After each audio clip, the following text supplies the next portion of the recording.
Hello, everyone. I'm very grateful for the opportunity to speak with you today. I'm a little bit nervous. It takes a bit of courage for me to get up in front of people, so just bear with me. I'd like to start out by asking a couple of questions. Have you ever felt like you are not worthy or deserving of God's love? Do you ever feel like you just have nothing good to give to a God who has everything? The answer for me would be yes. In my life, sometimes I struggle to find my role in the grand scheme of things. I know that God has great plans for us all to prosper, but sometimes I don't see what they are, and I struggle to find my purpose. In my relationships with people, I find it very easy to empathize. I understand that, everyone is going through a unique circumstance and they're just doing their best to get through it with the knowledge and resources that they have. And I love to help people in any way that I can to deal with these circumstances, whether it's offering my emotional support and giving a hug, just being there with someone, or giving practical advice. I just love to help people, and that's one of the ways that I find my purpose. But sometimes I struggle in my relationship with God because He doesn't need help. I'm someone who needs help, but I can't really offer Him any practical advice or anything. He has far more wisdom than I do, and in that way, I just feel like I can't help Him. So what is it that I can do for God? So I'd like to share a few stories with you as we explore these questions. The first story is of a mysterious young woman, and not much is known about her, but we do know that she struggled with demon possession, potentially prostitution, and definitely all of the social repercussions that would have followed those issues. So we know from so Mary Magdalene, she had a very difficult life. She had been possessed by 7 demons, and we know from other demon possession accounts written by the disciples that this was a terrifying thing. Demons, as Mr. Ratter talked about Saturday night, sometimes demons would cause their victims to harm themselves physically, and they were often in a lot of pain. And there was another account of a girl who was possessed by a demon that gave her the ability to see into the future. And there were people who took advantage of this and made money off of her rather than trying to help her and set her free. So we don't know exactly what it was like for Mary Magdalene to have gone through this, but I imagine that it definitely could not have been easy. There is some evidence to support that the woman caught in adultery in John chapter 8 could be Mary Magdalene. In this story, there's a woman who was caught in adultery, and they're about to stone this woman. And the Pharisees, they're trying to set a trap for Jesus because they knew the law very well. And there was a law that said that this woman should be stoned. And they asked Jesus, well, what should we do? What do you say? And he said, whoever has not sinned should cast the first stone. He stoops down to write in the dirt. We don't know what he wrote. It could have been the sins of a few people there, and it made them realize we can't hide our sins from him. And just one by one, all of these people began to walk away until it was just the woman and Jesus. No one was left to condemn the woman. Jesus was the only one there who had not sinned, and he had every right to cast the first and the last stone, but he chose to show her mercy and grace. He forgave Mary Magdalene and sent her on her way. But Mary Magdalene followed Jesus very closely, and she was one of the few people who supported Jesus and the disciples with her own personal finances. Because she was with Jesus for most of the time, she was most likely present for this next story that I will tell you. If you'd like to follow along, I will be summarizing a story found in Luke chapter 7, verses 36 through 50. So in this story, the disciples are eating at a Pharisee's house. It's about 6 days before the Passover, and during their feast, Mary of Bethany, who is the sister of Lazarus and Martha, enters the room with this beautiful alabaster jar, and it's filled with perfume that is very expensive. It took about a year's wages to save up for this perfume. She goes up to Jesus and anoints his head and his feet, and then she begins to cry. She washes Jesus' feet with her tears and dries them with her hair. She keeps anointing his feet and kissing them, and then the disciples, some of them were not so pleased by this, including Judas Iscariot, who was in charge of their finances. He saw the value in that perfume and asked, "Why would you not use that money that you spent on the perfume? Why didn't you go and spend it on the poor?" But Jesus saw how much this meant to Mary of Bethany to be there with him, and saw her gratitude. So Jesus decided to tell a parable to explain to the Pharisees that, sorry, I lost my spot. He tells a parable about two men who were in debt. One had a very great debt and one had a smaller debt. And the person that they were in debt to forgave both debts. And Jesus asked the Pharisee, "Well, who do you think was more grateful?" And obviously, he said, "Well, the one with the larger debt." The Pharisee was not happy to have Mary of Bethany in his house because she was seen as an immoral woman, someone who is corrupt. And he said, "Jesus, you would send her away if you knew who she was." But Jesus did know who she was and forgave the many sins that she had. And because of this, Mary of Bethany loved him very much. Mary of Bethany was probably ashamed of who she was because of what the people had done, how they treated her. They called her an adulteress, an immoral woman, an outcast sinner, and they showed her through their actions that she was not worthy of love and forgiveness. Mary was ashamed because the people told her to be. But then Jesus came along and changed everything for her. He showed her the mercy and the love that she had been starved of for her entire life. Our theme for this year is unashamed. And I think that to be unashamed, we first had to feel our guilt and to feel our shame. But Jesus and his forgiveness, it can transform that shame into adoration and passion for him. Jesus is our creator, and because of that, he knows you through and through. He created your mind and your body. He understands how you process things better than even you understand yourself. And because of that, no one else has the right to tell you who you are. No one can tell you to be ashamed, because Jesus is the one who can define you as your creator. When Mary of Bethany was forgiven, this is the kind of freedom that she lived in, knowing that Jesus loved her. And she became a powerful tool for Jesus.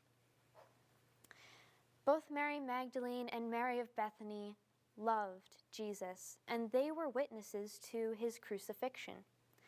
Most of the disciples, they ended up just leaving. Once Jesus had died, they were terrified because they followed him, and the people knew that. Peter denied Jesus because he didn't want to die.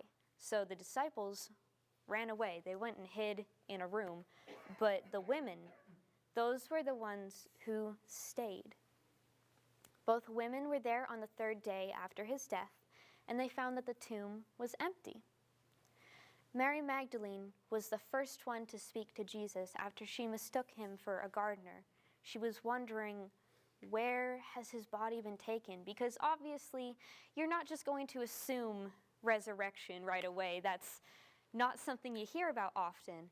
So she saw Jesus, and I want to take a moment to realize just how significant it is that Jesus would appear to the women first.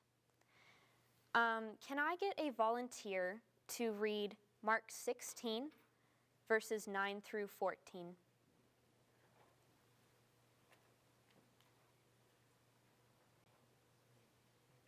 Oh, Celeste.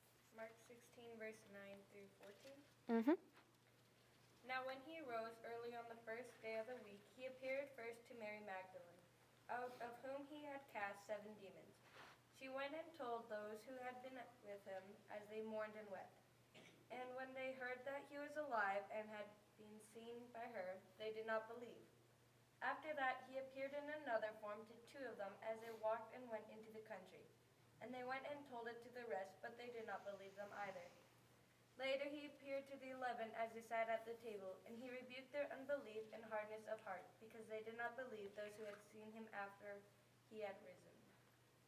Okay, so Mary Magdalene was a woman, and in this time, in Bible times, women were not considered to be reliable witnesses. So the fact that Jesus showed up to the women, specifically these women, women with a history of demon possession and prostitution and just being immoral, why would he show up to them first? And the disciples, they didn't believe. But if the disciples wanted to make the resurrection story believable, they would not have included the women's encounter with Jesus, because women were not reliable witnesses. So I'm going to go off on a small tangent real quick. This is one of the many details in the resurrection that just make it so much more credible and more believable. I'm someone who operates a lot more based on my emotions than on logic. But it is very important to me to have concrete evidence to back up what I feel is true. So when I was younger, I really didn't have a reason to question, like, if the resurrection was real. I was raised in a Christian household, and I just didn't have any doubt. I heard the story over and over again and realized that's just how it is. And then I watched the documentary Case for Christ. It's about Lee Strobel and how he was trying to disprove the resurrection and say that either Jesus never died or that he did not rise from the dead. So after I watched this, I realized that it is good to question things like this, and it's normal, and when you do, you can learn a lot more about the subject. He was trying to prove that the resurrection was false, but in the end, he came to believe in Jesus because he found so much overwhelming evidence that the resurrection was true. So if you're looking for just more evidence for that, I highly suggest Lee Strobel's book or documentary. So another thing that makes the resurrection believable is that the disciples, they were hiding in a room after Jesus was killed. They were terrified, and they had spent so much of their lives over the past 3 years with Jesus, walking with him, learning from him, and when he died, it was like everything they learned was false. Like, what could they believe in from that anymore? But they also believed that Jesus was going to be the Messiah to free them from the Romans, so they didn't quite understand what his mission was. And I don't think any of them understood until after they saw him face to face again. They went from preparing to returning to their old lives, like fishing, tax collecting, whatever they did before.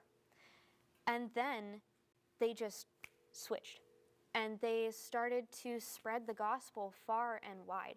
And many of the disciples died really horrible deaths when they were just spreading the gospel. And no one would die for something that they did not fully believe in and that they were not convinced of. So that's just a little bit about how I see the resurrection story as being very credible and the role that the women played in it. So on to my last story. This story is about me. This is about some of my more recent struggles in my relationship with God. Going back to the questions in the beginning, I asked if you've ever felt that you are unworthy of God's love or that you have nothing good to give him. And the answer for me is definitely yes. This is something I struggled with recently. And in my relationship with people, I have the tendency to think that if I cannot be useful to you or help you in some way, then you have no reason to show me love and care. And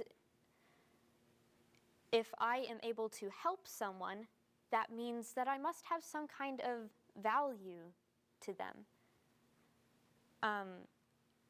I look at myself and I feel like I need to prove that I'm worth the time and the energy that people spend on me. I want to help my friends in any way I can because I love them, but I also, in a way, became dependent on helping people. It gave me a sense of purpose. And I thought that if I was not being useful to a person, then that meant that I was useless, because that is where I placed my worth. But just because I wasn't being useful in the moment to somebody doesn't mean that I was useless. That's not true. So sometimes I struggle to connect with God because, I know he's there, but I can't see him, and that can be really difficult sometimes. So something I tried to do to get closer to him was I tried to model my relationship with him after the people that I was close with in my life. I would try to make it look like that, something that was more tangible. But the closer that I got to God and the more I connected with him in this way, I just felt like, well, how can I be useful to God? And using the flawed logic that I apply to my human connections and relationships, because I couldn't be of use to God, that meant I was useless to God. But that didn't make sense to me. It went against everything that I had been taught in the past. And I truly do believe that God loves me and each and every one of us.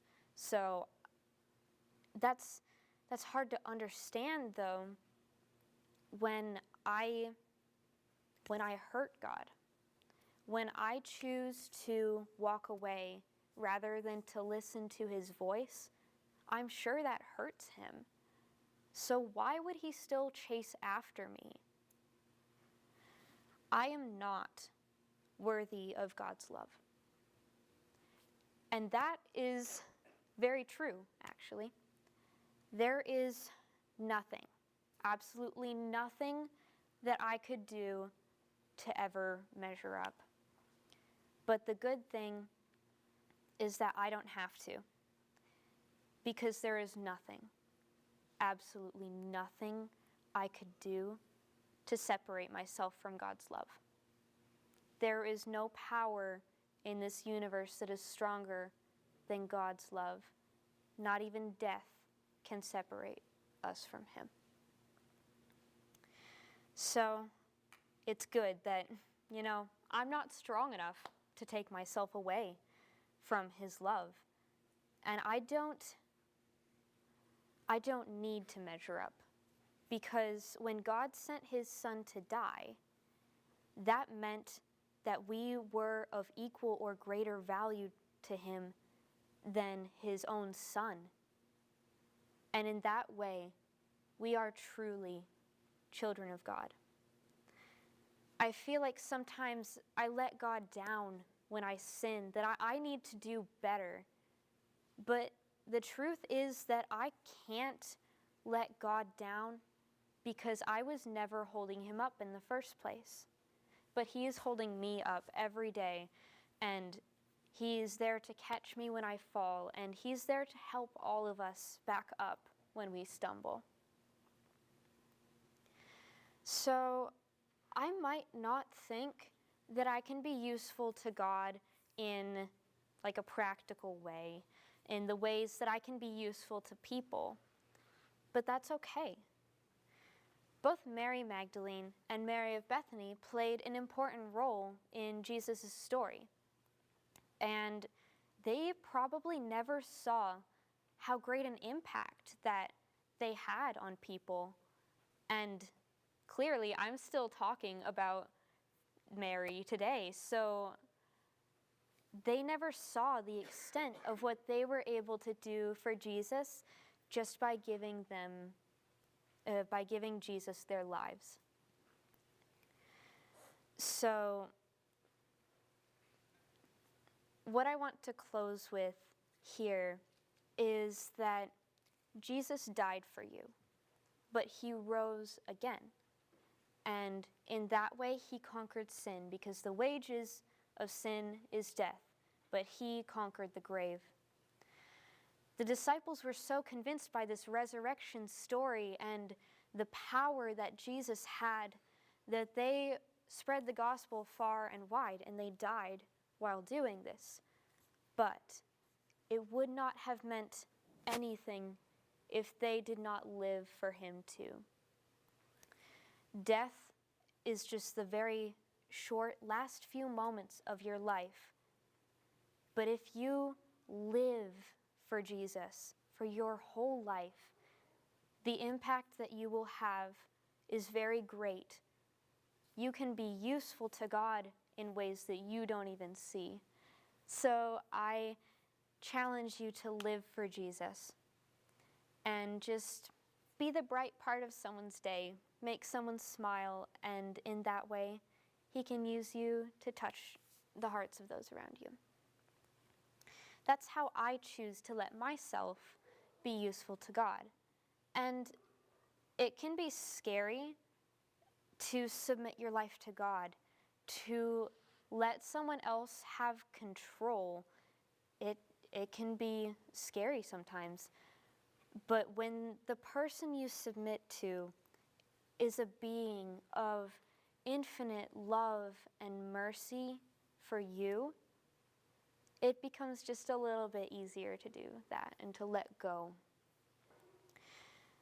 So I would like to end by listening to a song that I found a couple of months ago. It's called Saul to Paul. And if you have struggled with any of the questions that I brought up today, then I encourage you to listen closely to the lyrics, see what you can get from it. Because for me, I found that music is able to express emotions sometimes better than I can do on my own. So I hope you enjoy.